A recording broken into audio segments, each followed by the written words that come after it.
बिस्मिल्लाहिर्रहमानिर्रहीम। मैं आप तमाम लोगों को जनाब टेक्स्ट की क्लास में फॉर्मली वेलकम करता हूं और उम्मीद करते हैं, क्योंकि अक्सर आप में से पुराने स्टूडेंट मेरे ही बैठे हुए हैं, तो ये बताने की तो ज़रूरत नहीं कि मेरा नाम जाहिद कवी है और मैं चार्टर्ड अकाउंटेंट हूँ और मैं पढ़ाता कुछ नहीं हूँ, सिर्फ हंसी मजाक में और खेल खेल में चीज़ें सिखाने का आदी हूँ। आपने अल्हम्दुलिल्लाह बहुत सारे बच्चों ने क्रैश बैच मेरे साथ ज्वाइन किया था लॉ का, और ये वही टाइम था जिस पर बहुत सारे लोग आपको ये समझा रहे थे कि क्रैश बैच बिल्कुल ज्वाइन नहीं करना चाहिए, ये कॉलेजेस सिर्फ पैसे कमाने के लिए लगा देते हैं, तो और FR1 तो बिल्कुल ही नहीं करना चाहिए। लेकिन अल्हम्दुलिल्लाह वो सारा जो टारगेट है वो आप अचीव करके आज इस क्लास में बैठे हुए हैं, जो कि इस चीज़ का सबूत है कि ये सब चीज़ें मैनेजेबल थी, ये सब काम हो सकता था अगर हम प्रॉपर लाइन एंड लेंथ से चल रहे होते तो। और यकीन जाने मैं अक्सर आपके क्रैश बैच की क्लास में ये बात कहा भी करता था।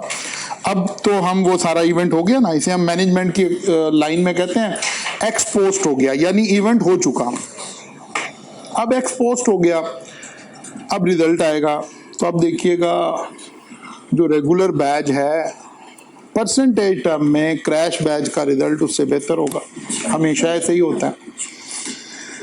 तो असल में बात सिर्फ एक है, कहानी सिर्फ एक है कि आपने कब सही रास्ता चूज करना शुरू कर दिया, कब आपने जो सोचा और उस पर अमल करना शुरू कर दिया। फिर डिफरेंट अनफॉर्चुनेटली, क्योंकि एजुकेशन एक बिजनेस है, जाहिर है हम भी बिजनेस ही कर रहे हैं, जब राइस चला रहे हैं तो हम भी इसी बिजनेस में इन्वॉल्व हैं। लेकिन एक बड़ी अनफॉर्चुनेट इवेंट ये है कि सालों से ये बिजनेस हो रहा है, लेकिन लोग एजुकेशन को बहरहाल एक खिदमत समझ कर ही करते थे। लेकिन कोई पिछले 4-5 सालों में पर्टिकुलरली हमारे प्रोफेशन में एक बहुत बड़ी चेंज आई है। इदारों ने स्टूडेंट्स को कस्टमर समझना शुरू कर दिया है और स्टूडेंट ने टीचर्स को सर्विस प्रोवाइडर समझना शुरू कर दिया है। एक कमोडिटी बन गई है।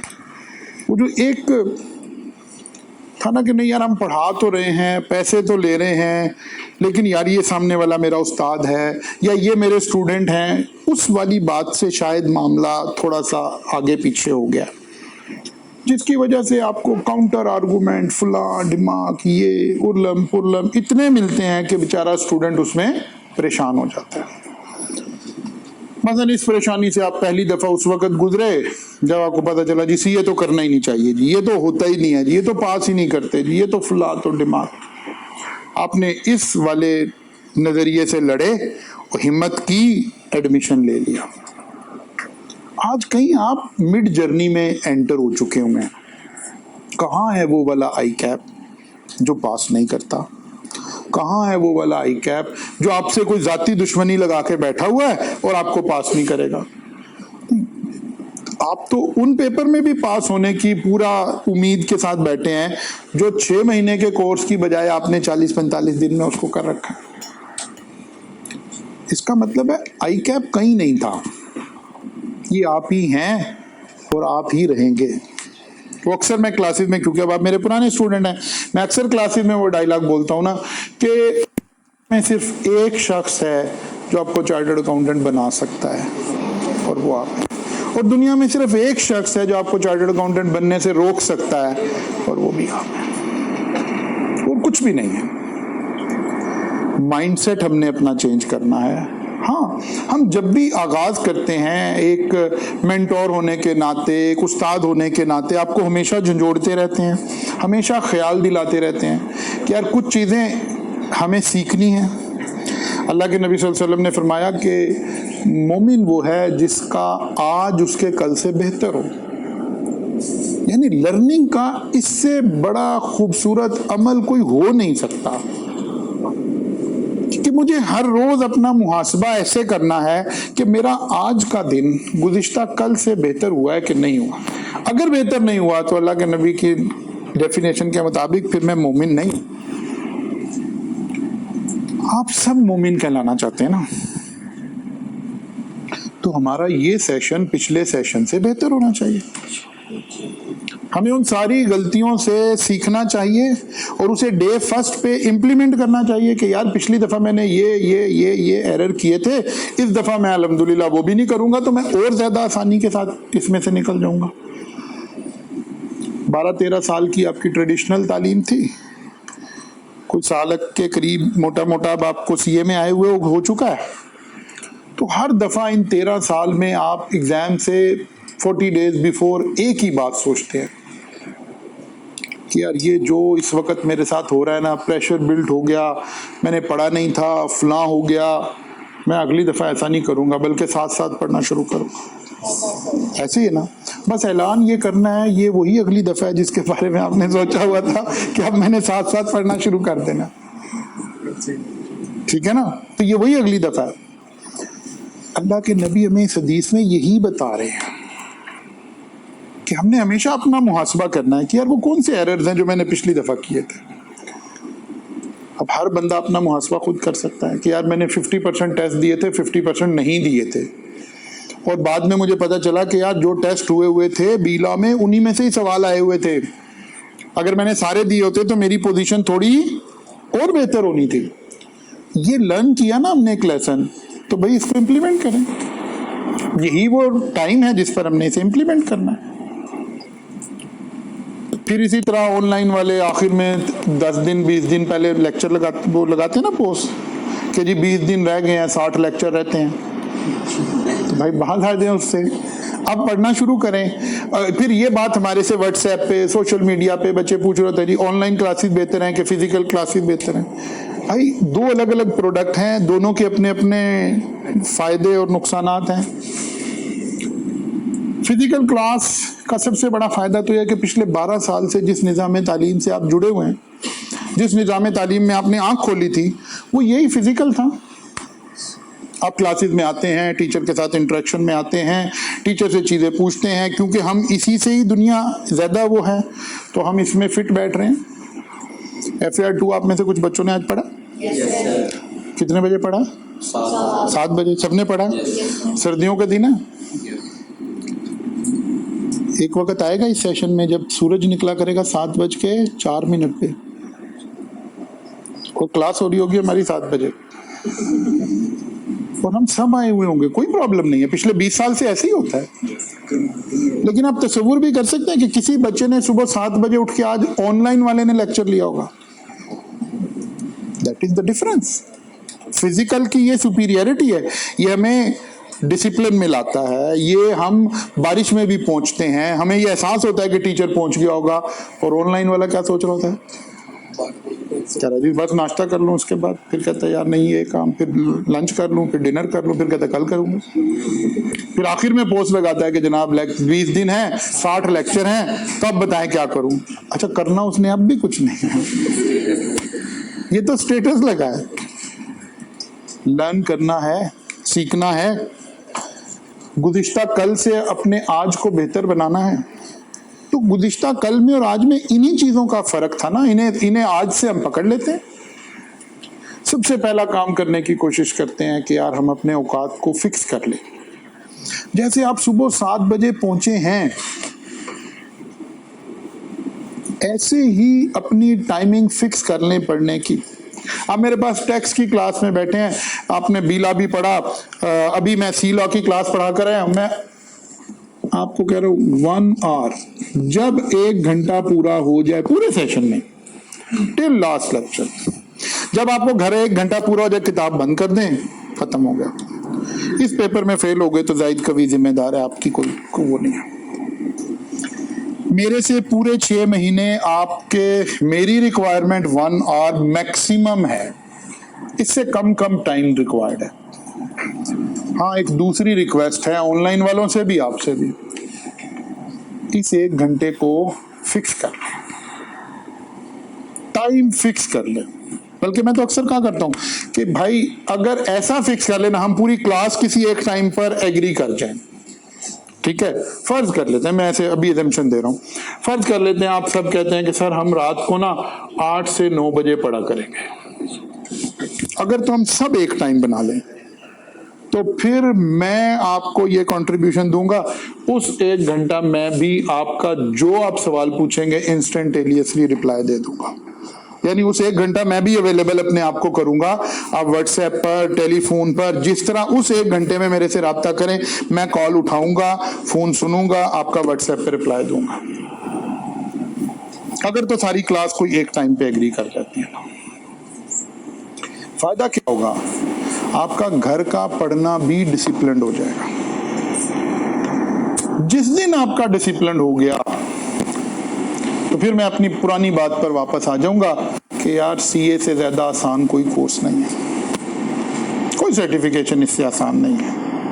आप एजम्पशन लें जरा, अगर आप मैट्रिक में, एफएससी में, या जो आपके कोलीग्स इस वक्त बीसीएस कर रहे हैं, बीएस कर रहे हैं, कुछ भी कर रहे हैं, उनमें से कोई बच्चा 50% मार्क्स लेकर आए तो उसके ऊपर कौन सा टैग लगेगा?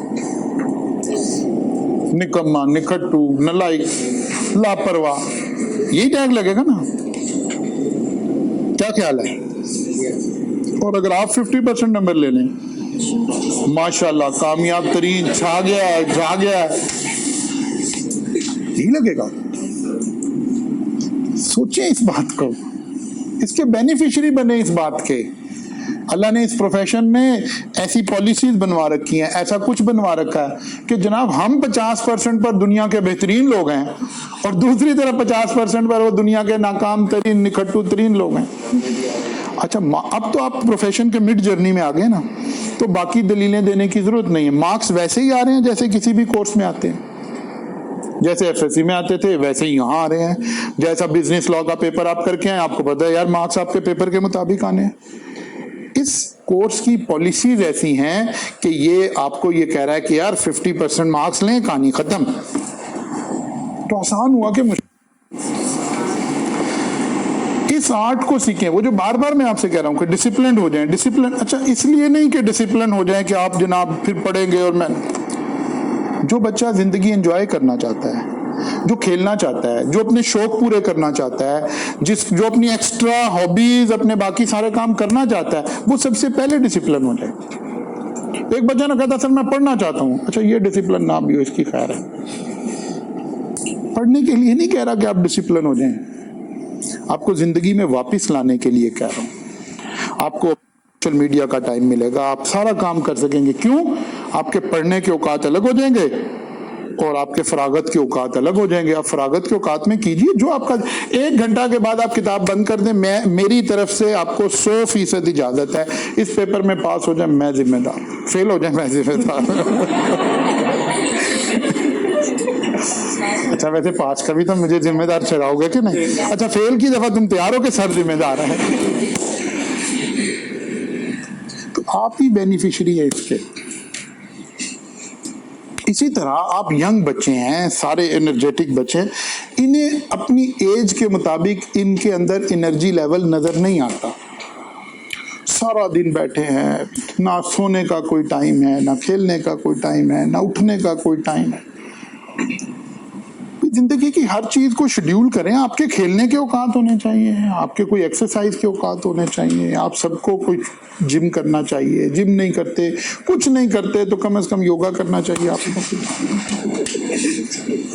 आप सिर्फ 4 दिन योगा कर लीजिए, 4 दिन, सिर्फ 4 दिन, 5 दिन, आपको सारी जिंदगी के लिए इसका नशा लग जाएगा। आप कहेंगे यार ये क्या हुआ मेरे साथ? ये भी लाइफ है, ये भी जिंदगी है। लेकिन कुछ करेंगे तो उसका फायदा पता चलेगा। फिर जैसे ही आप कोई भी एक्टिविटी करेंगे, आप फर्ज किया सुबह वॉक कर लेते हैं, लेकिन आपने 7 बजे क्लास पढ़नी है तो, और वो भी नवीद अंसारी साहब की क्लास पढ़नी है, तो वॉक तो नहीं हो सकती। तो इसका मतलब है आपके लिए सबसे बेहतरीन है 10 मिनट का सिर्फ योगा कर लें भाई। सुबह कर लें, दोपहर कर लें, शाम कर लें, लेकिन आप करें तो सही। आपको अपनी बॉडी का ऑक्सीजन लेवल मेंटेन करना आए। आपकी बॉडी में ऑक्सीजन की जैसे ही मिकदार पूरी होगी, वो एक्सरसाइज से भी वही काम होता है, जिम से भी वही काम होता है, योगा से भी वही काम होता है। जिस दिन आपकी बॉडी में जो ऑक्सीजन लेवल होना चाहिए वो ऑक्सीजन लेवल होगा ना, आप अपने आप को एक नई दुनिया में फील करेंगे कि अच्छा यार ये ऐसे होना था, मैं तो किस दुनिया में रह रहा था। लेकिन ये एक्सपीरियंस करेंगे तो पता चलेगा ना, उसके बगैर तो पता नहीं चल सकता। आप सोशल मीडिया का इतना इस्तेमाल करते हैं सर, उसमें से कोई पॉजिटिविटी भी निकालने की कोशिश करें ना कभी। कभी ये देखें कि यार मेरा ब्रीदिंग स्टाइल क्या होना चाहिए, मेरा ऑक्सीजन बॉडी का लेवल कैसे मेंटेन होता है, और जब होता है तो मुझे उसके क्या बेनिफिट्स हैं। जरा 2 दिन 3 दिन 4 दिन फिर करके देखिएगा, आप कहेंगे यार ये तो कमाल नहीं हो गया, मैं कहाँ फंसा हुआ था। क्योंकि नया सेशन है, आपने चेंज लानी है, तो सारी बातें चेंज लानी है ना। अल्लाह के नबी सल्लल्लाहु अलैहि वसल्लम की इस हदीस पर आना है कि मेरा कल जो है आज कल से बेहतर होना है, वो हर एतबार से होना चाहिए। वो मेरी ईटिंग हैबिट्स भी बेहतर होनी चाहिए कल से, वो मेरा लाइफस्टाइल भी कल से बेहतर होना चाहिए, वो मेरा पढ़ाई का लेवल भी कल से बेहतर होना चाहिए। जब ये सब कुछ बेहतर हो रहा होगा, मेरा स्पिरिचुअल लेवल भी कल से बेहतर होना चाहिए, और ये होना शुरू हो जाएगा अगर आप इस पर अमल करेंगे तो।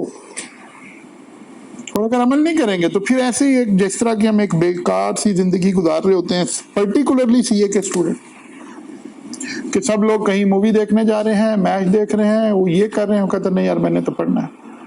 वो मूवी देखने चले गए हैं, वो वापस भी आ गए हैं, अभी पढ़ने बैठा कोई नहीं है। और मेरी राय में वो अच्छे रहे हैं, वो कम से कम एंटरटेन होकर आ गए। या तो इसने पढ़ लिया होता ना, नहीं जिस शख्स का शेड्यूल नहीं है वो पढ़ तो सकता नहीं है। वो तो सारा दिन ये सोचेगा पढ़ना है पढ़ना है पढ़ना है पढ़ना है, बस इसकी तस्बीह पढ़ रहा है वो बैठा हुआ। इस तस्बीह को छोड़ दें, अपने पढ़ने के औकात फिक्स कर लें, टाइम फिक्स करें। मैं ये नहीं कह रहा आपने 4 घंटे रोज पढ़ना है, इस फर्क को समझें। मैं कह रहा हूं अगर 4 घंटे पढ़ना है तो कौन से 4 घंटे, इसको डिफाइन करें। ये आर्ट सीखें, ये आर्ट सीखें। जैसे मैं कह रहा हूं ना, आप 4 दिन योगा कर लें, आप सारी जिंदगी योगा छोड़ेंगे नहीं, सिर्फ 4 दिन मेरे कहने से कर लें, रिमेनिंग लाइफ नहीं आप छोड़ सकते उसको। बिकॉज आपको एक फ्लेवर पता चलेगा कि अच्छा यार जिंदगी का ये फ्लेवर भी है, यार जिंदगी ऐसे भी है। इसी तरह मैं कह रहा हूं आप 1 हफ्ता सिर्फ डिसिप्लिन्ड वे से पढ़कर देख लें। मैं ये नहीं कह रहा बहुत पढ़ना शुरू कर दें, जितना भी पढ़ना है उसका कोई शेड्यूल बना लें।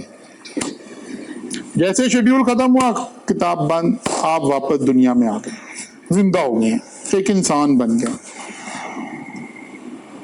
जिए अपनी जिंदगी। इस डिप्रेशन से वापस आ जाएं, बाहर आ जाएं।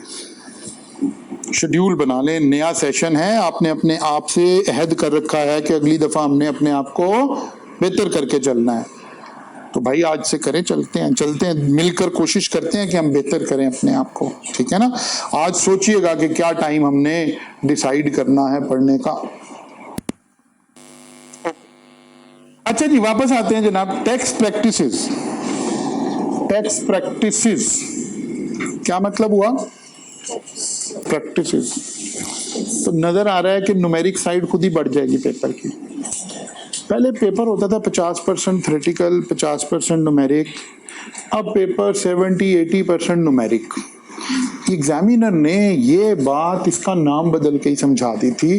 जो टीचर थोड़ा सा जरा चलने में ये लफ्ज़ टीचर के लिए नहीं इस्तेमाल कर सकता, जिन्होंने थोड़ा सा इसके ऊपर तदब्बुर किया, सोचा, तो उन्हें पता लग गया था कि क्या चेंज आई है।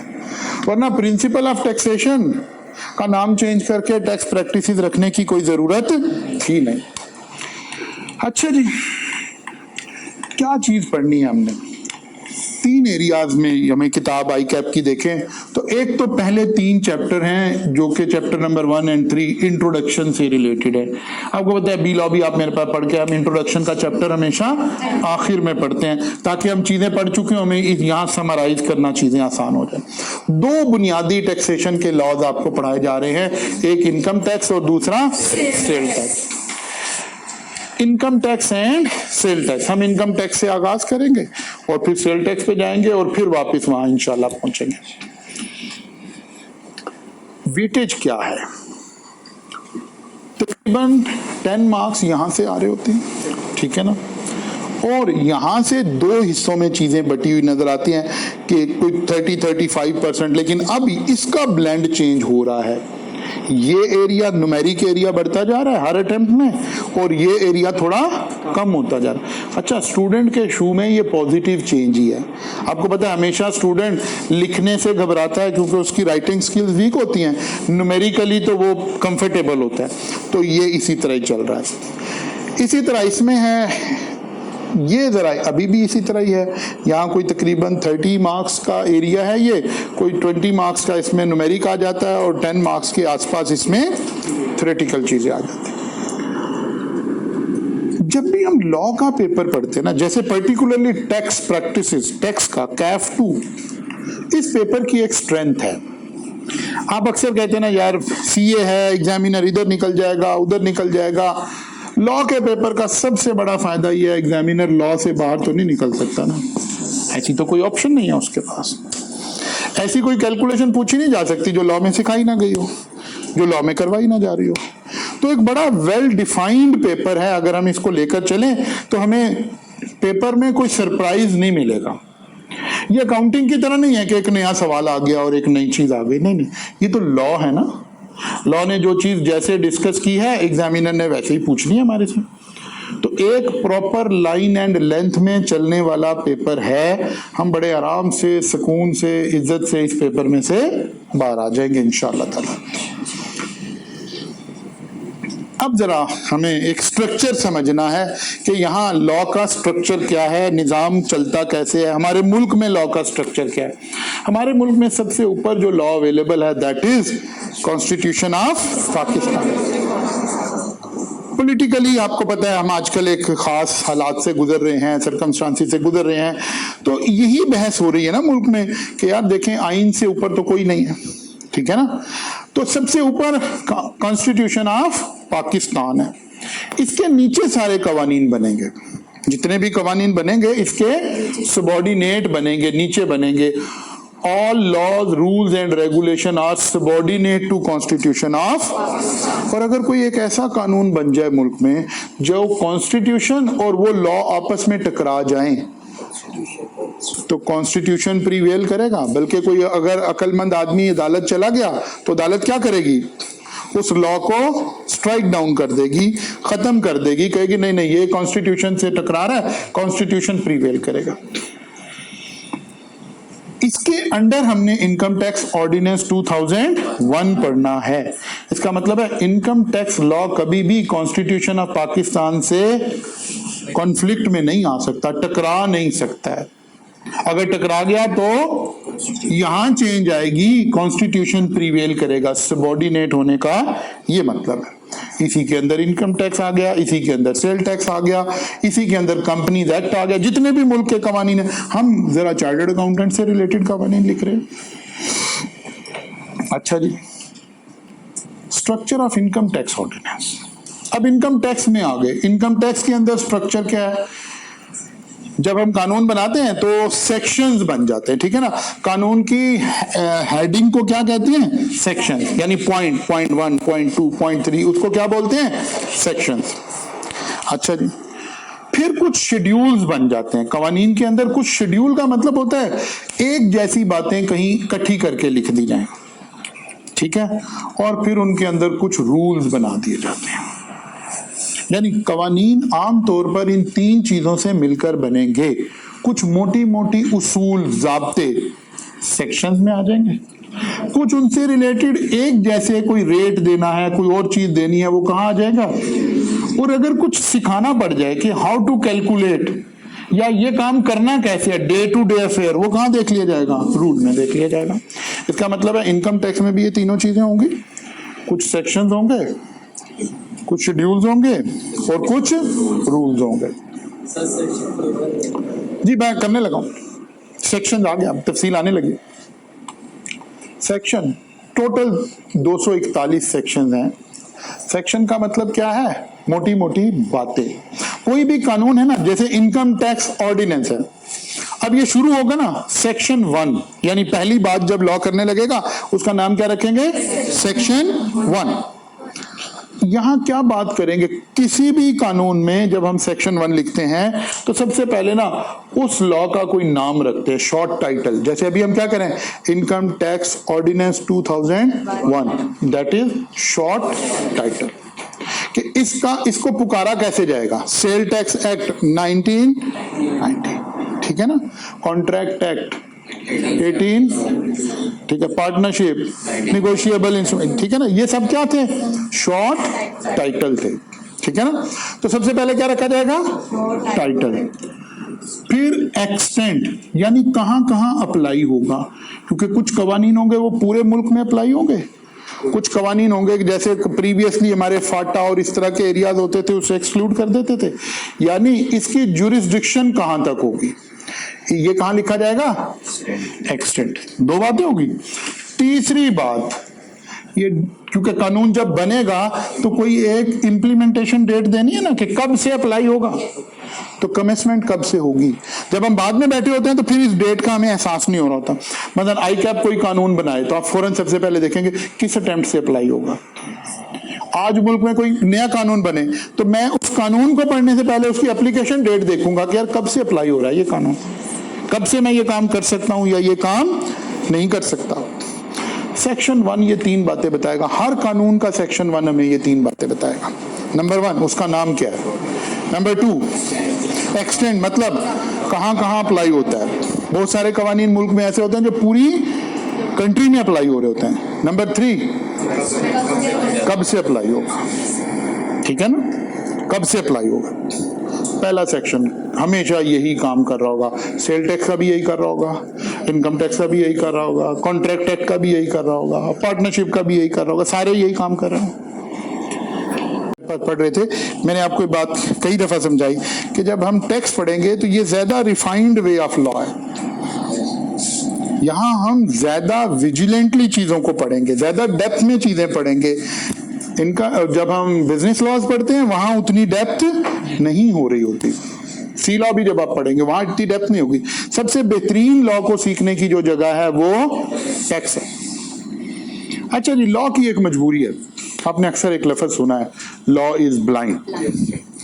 इसका मतलब हम जनरली गलत इंटरप्रेट कर रहे होते हैं। लॉ इज ब्लाइंड का मतलब हम ये लेते हैं, आमतौर पर क्या मतलब लेते हैं आप लोग, कानून अंधा है का मतलब क्या हुआ, ये तो चलो तर्जुमा हो गया ना,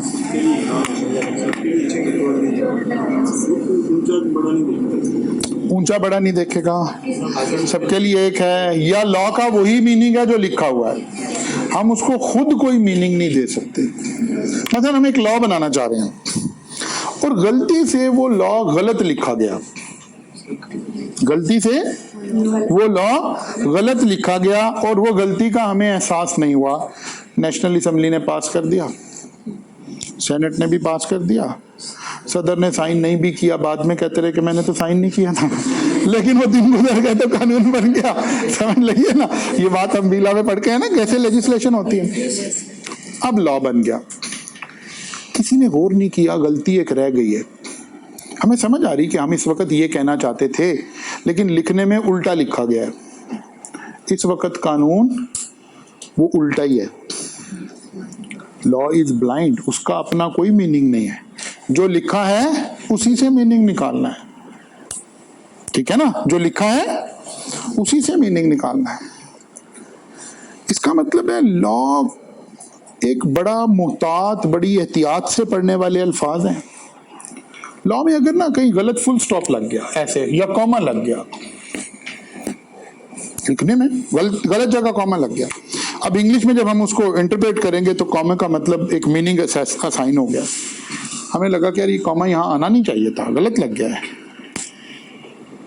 ठीक है, हम खुद खत्म नहीं कर सकते, पूरा प्रोसेस दोबारा होगा, सेनेट का इजलास बुलाएं, नेशनल असेंबली का इजलास बुलाएं, फिर प्रेसिडेंट दोबारा साइन करे, तब ये कॉमा या फुल स्टॉप रिमूव हो सकता है, अदरवाइज नहीं हो सकता। लॉ इज ब्लाइंड, जो है बस वही है। अब सबसे बड़ी मसला है, लॉ हमारा अनफॉर्चुनेटली इंग्लिश में लिखा हुआ है। हम दुनिया के उन चंद बदनसीब मुल्कों में से हैं कि जिनका अपना कानून, अपना आइन अपनी लैंग्वेज में नहीं है, ठीक है ना, लेकिन चलें अब जो भी है। अब लॉ में कई चीजें आएंगी जिनमें लॉ खास मतलब ले रहा है किसी बात का, क्योंकि इंग्लिश से हमने चलना है। अब इंग्लिश डिक्शनरी में उसका कोई मीनिंग है लेकिन हम उसे किसी और मीनिंग में इस्तेमाल कर रहे हैं। अब क्या करें, कौन सा मीनिंग अटैच करें? ठीक है ना। तो लॉ के पास क्या तरीकाकार क्या है? लॉ अपने सेक्शन 2 में ऐसे तमाम अल्फाज जिसका लॉ खुद कोई मीनिंग असाइन करना चाहता है, यानी ये वाला लॉ अपना कोई मीनिंग रखना चाहता है, जैसे कि टैक्स ईयर। अब ईयर का एक कॉन्सेप्ट हमारे ध्यान में है, साल का एक तस्वुर है, यकम जनवरी से खत्म होता है, 31 दिसंबर, यकम जनवरी से शुरू होता है, 31 दिसंबर पे खत्म होता है। इसका एक हमारे ध्यान में, लेकिन इनकम टैक्स वाले कहते हैं हमारा ये मतलब नहीं था। भाई अगर ये मतलब नहीं था तो बताओ फिर क्या मतलब था, और वो बताने की जगह क्या है? सेक्शन 2। सेक्शन 2 अगर किसी चीज को डिफाइन कर दे तो फिर इनकम टैक्स में हम जब भी उस लफ्ज को पढ़ेंगे उस एंगल से पढ़ेंगे, और अगर यहां डेफिनेशन नहीं आ रही है तो फिर जो जनरली मीनिंग लैंग्वेज में है हमेशा उसका वही लैंग्वेज में मीनिंग। इसका मतलब ये हुआ कि कानून जब हम बनाते हैं तो सेक्शन 1 में तो उसका नाम शाम रख लेते हैं, और सेक्शन 2 में सबसे पहले क्या काम करते हैं? हम वो चीजें डिफाइन कर लेते हैं जो हम कोई खास मीनिंग रख रहे हैं, और अगर नहीं तो फिर नहीं। फिर वो बड़े बड़े जो है ना मुकदमात और वो हमें नजर आएंगे दुनिया के अंदर। वो जैसे कायदे आज़म रहमतुल्लाह अलैह से जुड़े हुए बहुत सारे वाकयात हैं कानून में। कायदे आज़म से अल्लाह ताला ने तख्लीक पाकिस्तान का काम लेना था। अगर एक अजम्पशन लेना हम कि फर्ज कर लें कायदे आज़म जब इस दुनिया में आए ना पाकिस्तान उससे पहले बन गया था, लेट्स अज्यूम, तो फिर आज दुनिया में कवानीन की शक्लें कुछ और होती हैं। वो इतना जीनियस इंसान था, इतना जीनियस इंसान था कि उसने पता नहीं कानून को कहाँ ले जाना था, लेकिन अल्लाह ने उनसे तख्लीक पाकिस्तान का काम लेना था। फिर उनकी एनर्जी बहुत ज़्यादा उधर लग गई। उनके दौर में एक केस उनके पास आया और उनके क्लाइंट जो थे वो केस हार गए, उन्हें फांसी की सज़ा हो गई। तो अब बड़े परेशान, उन्होंने कहा नहीं कोई टेंशन नहीं, परेशान ना हो। अच्छा जी, अब वो फांसी जिस दिन देनी थी वो दिन आ गया। कायदे आज़म अभी भी कह रहे हैं आप परेशान ना हो, उनका बेटा फांसी चढ़ रहा है, आप वो कह रहे हैं जिससे परेशान ना हो। तो जिस दिन फांसी देनी थी कायदे आज़म वहां पहुंच गए और उन्होंने जाके कहा कि यार क्या ऑर्डर है? उन्होंने कहा जी फांसी का ऑर्डर है। उन्होंने कहा दिखाओ क्या लिखा है? उन्होंने कहा लिखा जी हैंग हिम। उन्होंने कहा बिल्कुल, ये टांगों से बांध दो इसको ऊपर। हैंग हिम का यही मतलब है। तो ये लॉ की दुनिया में एक बम ब्लास्ट हो गया था और वो एक थरथली मच गई कि ये क्या हो गया। बिल आखिर फांसी रुक गई, काम अदालत में गया, अदालत ने कहा हाँ बात तो ठीक है कि जब तक डेफिनेशन में ये बात नहीं लिखी तो इसका मतलब तो जनरल डिक्शनरी मीनिंग है, हैंग हिम का मतलब है लटका दें। कानून को बदलना पड़ गया, उस बंदे की तो जान छूट गई, कानून को बदलना पड़ गया। और अल्लाह ने जब कोई काम लेना हो तो फिल्मों ड्रामों की तरह का सीन बन जाया करता है। कानून में तब्दीली कर दी गई, अल्फाज को बदल दिया गया और कहा गया हैंग हिम फ्रॉम नेक। अब अल्लाह की करनी, फिर कोई 2-4 साल गुजरे, फिर एक मुकदमा हो गया, फिर कायदे आज़म का वो मुकदमा हार गए, फिर वो वहीं पहुंच गए। तो कहा जी क्या हुक्म आया? उन्होंने कहा जी हैंग हिम फ्रॉम नेक। उसने कहा बिल्कुल लटका दे, मैं नीचे से पकड़ के रखूंगा। ये दूसरा बम ब्लास्ट था जो कानून की दुनिया में हो गया, और आज लिखा जाता है hang him from neck till. ऐसे कानून रफ्ता रफ्ता रफ्ता रफ्ता बनता है, सदियों से चलता रहता है, कोई बीच में खामी रह जाती है उसको इम्प्रूव कर लेते हैं। इस सारी गुफ्तगू का खुलासा इस एक लफ्ज में है, लॉ इज ब्लाइंड। जब तक आप डिफाइन नहीं करेंगे जो लॉ में लिखा है बस वही मीनिंग लिया जाएगा। इसलिए लॉ का सबसे बड़ा आर्ट क्या है? डेफिनेशन।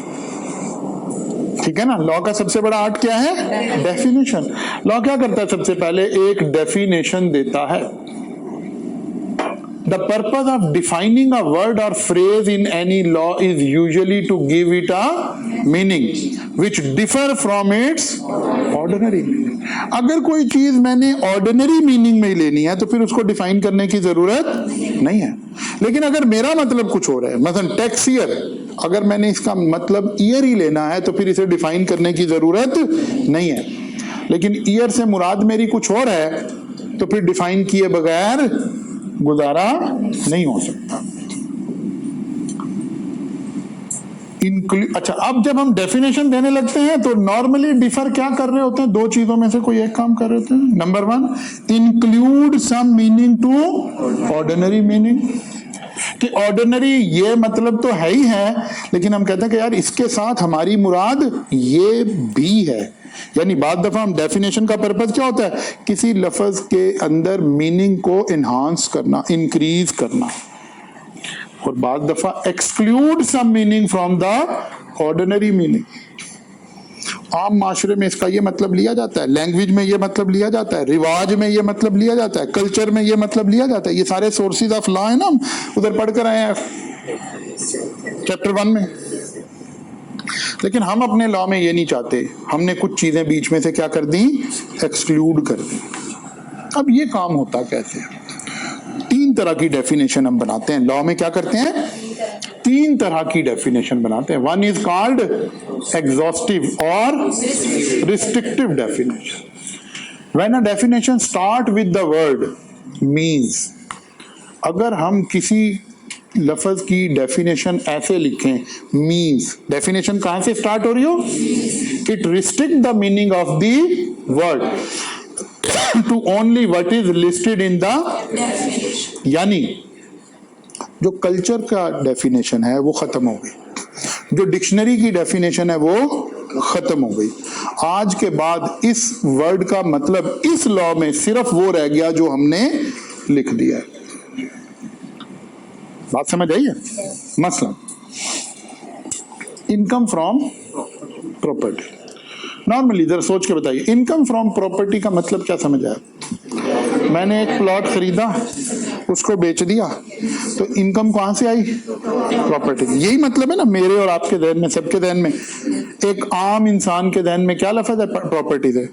कि यार ये किसकी इनकम कहां से आती है? कहता जी प्रॉपर्टी से आती है। कहता क्या करता है? कहता प्रॉपर्टी डीलर है। ठीक है ना, यही मीनिंग है। लेकिन इनकम टैक्स लॉ ये मीनिंग नहीं रखना चाहता, तो इसको क्या करना पड़ेगा? डिफाइन करना पड़ेगा। और कौन सी डेफिनेशन? द रेंट रिसीव और receivable by a person a tax year other than rent exempt from tax under this ordinance shall be chargeable to. अब हम एक रेंट का जिक्र कर रहे हैं। आमतौर पर रेंट का क्या मतलब है? किराया। किसी भी चीज का हो सकता है, लेकिन रेंट का मतलब हमने कुछ और लेना है, तो हमने क्या किया? देखें रेंट की डेफिनेशन, रेंट मीन्स। अब रेंट का लफ्ज हमें पता है ना इंग्लिश में, लेकिन इनकम टैक्स में रेंट का वो मतलब नहीं लेना, इसलिए क्या करना पड़ा? डेफिनेशन। और कौन सी definition? Means. Rent means any amount receive और receivable by the owner of land or building. अच्छा, रेंट तो मैं गाड़ी का भी ले सकता हूँ, मोबाइल का भी ले सकता हूँ, जनरेटर का भी ले सकता हूँ, क्रॉकरी का भी ले सकता हूँ, और लोग ले भी रहे हैं ना। लेकिन इनकम टैक्स वाला इससे मुराद रेंट से ये नहीं है, बल्कि रेंट से क्या मुराद है? सिर्फ लैंड या बिल्डिंग का किराया। अच्छा, अभी ये डेफिनेशन पढ़नी नहीं है, हमने सिर्फ समझना है कि मीन से हम क्या कर रहे हैं, नॉर्मल मीनिंग को खत्म कर रहे हैं। अगर कोई डेफिनेशन मीन से शुरू हो, अभी ये डेफिनेशन पढ़ना नहीं है तो हम शुरू करेंगे तो वहां से पढ़ेंगे, ऐसी डेफिनेशन जिसमें किसी लफ्ज को डिफाइन करने के बाद क्या लिख दिया जाए? मीन्स, तो फिर उस लफ्ज का मीनिंग बस ये रह जाएगा, बाकी सारे मीनिंग खत्म हो जाएंगे। Exhaustive definition. Income of A minor child. अब क्या करना है? माइनर चाइल्ड को डिफाइन करना है। Minor child means an individual who is under the age of 18 year at the end of a। अब कोई ना कुछ और भी कह सकता है, आपने उधर बीला में पढ़ा है कि 21 ईयर भी हो सकता है, लेकिन इनकम टैक्स में 21 नहीं हो सकता, उसने अपनी डेफिनेशन ये दी हुई है।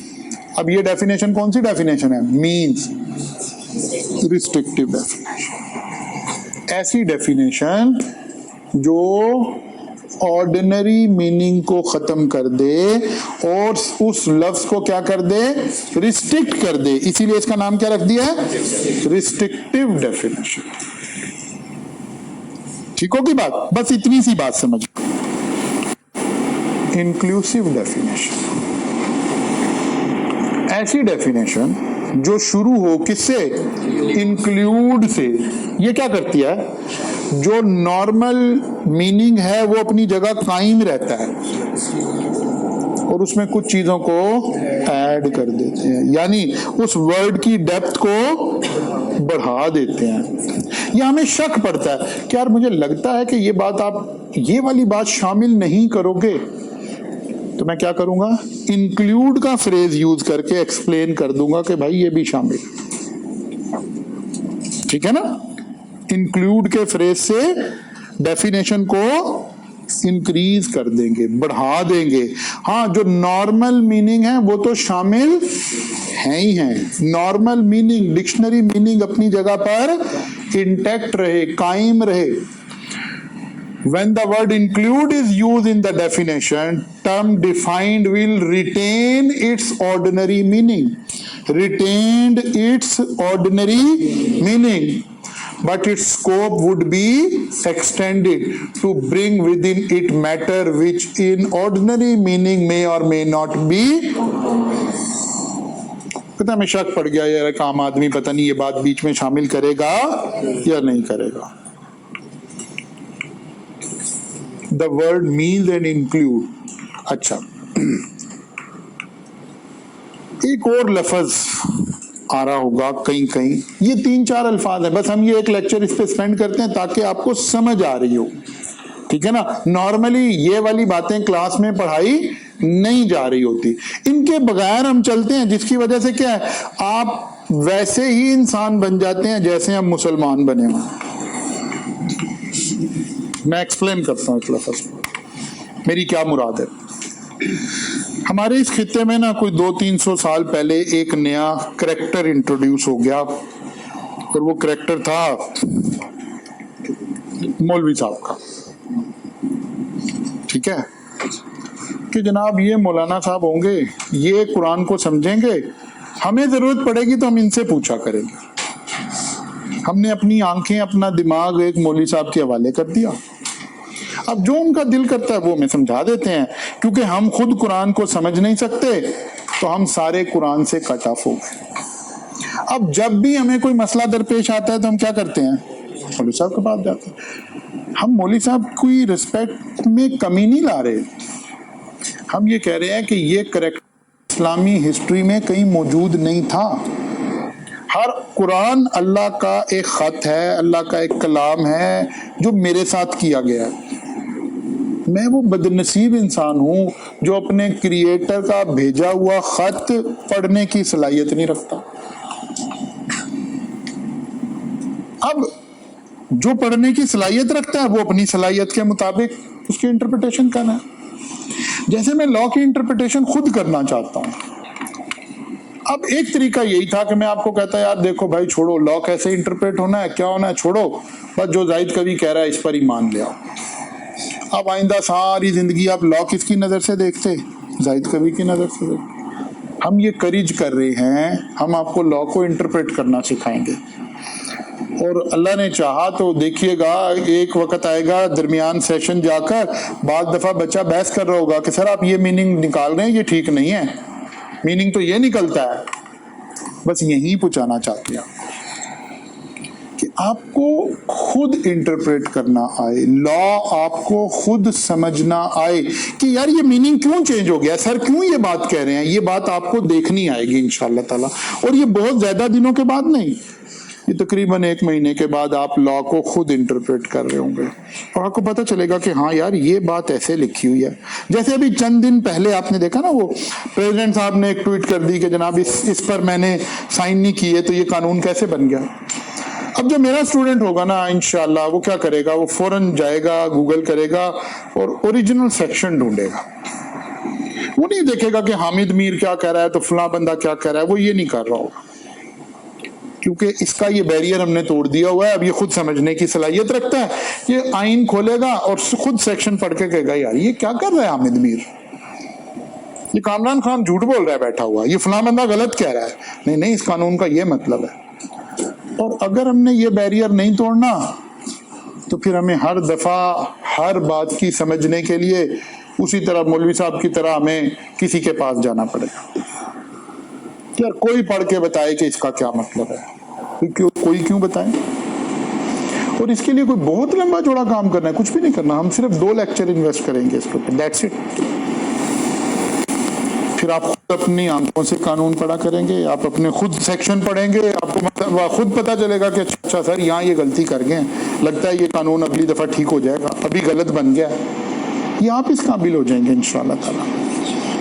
तो वो चंद छोटे छोटे अल्फाज जिनसे हम डरते रहते हैं। एक लफ्ज लॉ इस्तेमाल करता है नॉट विद स्टैंडिंग, है ही लिखा हुआ है नॉट विद स्टैंडिंग।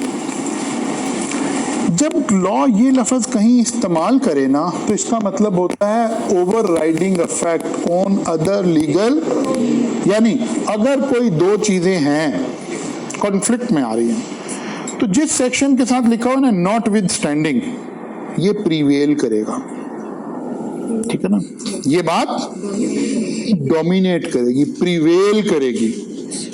मसलन मैं इसको फिर अपने रिलीजन और वहां से एक एग्जांपल से समझाता हूँ आपको। एक मशहूर हदीस आप सबको आती है, इन्नमल अमालु बिन्नियात, अमाल का दारोमदार नियतों पर है।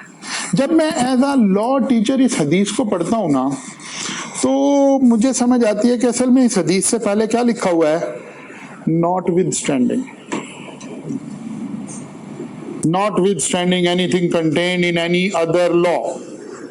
पूरे मजहब में जहां जो मर्जी लिखा हुआ है, क्या लिखा हुआ है, कोई बंदा हज करे तो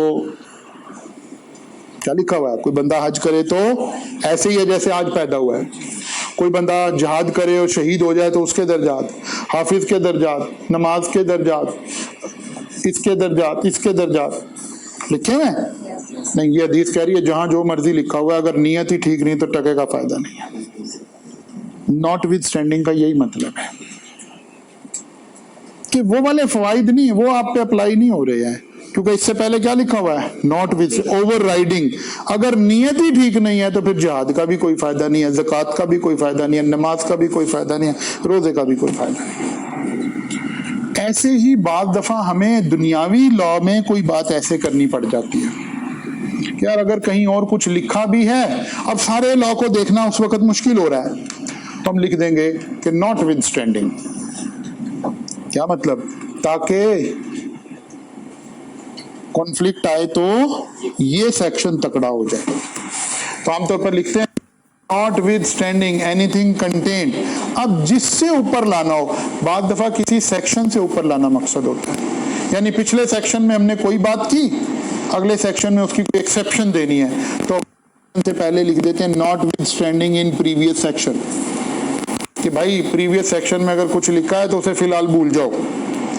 और बाद दफा पूरे लॉ को ही नॉट विद स्टैंडिंग कर देते हैं। मतलब इनकम टैक्स में हमने कोई एक नई बात करनी है और 240-42 सेक्शंस को की हैसियत खत्म करनी है, और हम कह रहे हैं नहीं, जो ये बात है ना ये सबसे अहम है, तो इससे पहले क्या लिखेंगे, not with standing anything contained in this act. क्या इस एक्ट में अगर कोई बात कहीं और लिखी भी है ना तो फिलहाल उसे भूल जाओ, जो बात मैं कहने लगा हूं ये सबसे जरूरी है। और बाद दफा पूरे मुल्क के सारे कवानीन से ऊपर कोई बात करना चाहते हैं तो फिर क्या लिखेंगे, not with standing anything contained in any other law for the time being in force. पूरे पाकिस्तान में कहीं भी कोई बात जैसे मर्जी लिखी है, लेकिन ये बात याद रखनी है, बात समझ आ गई ना, कि आपने कोर कमांडर के घर पे हमला नहीं करना है। आप कहीं जो मर्जी लिखा हो जी आजादी है, इजहार है, तो फुला कहता सब बकवास है, ये बात ही ऐसे समझो नॉट विद स्टैंडिंग।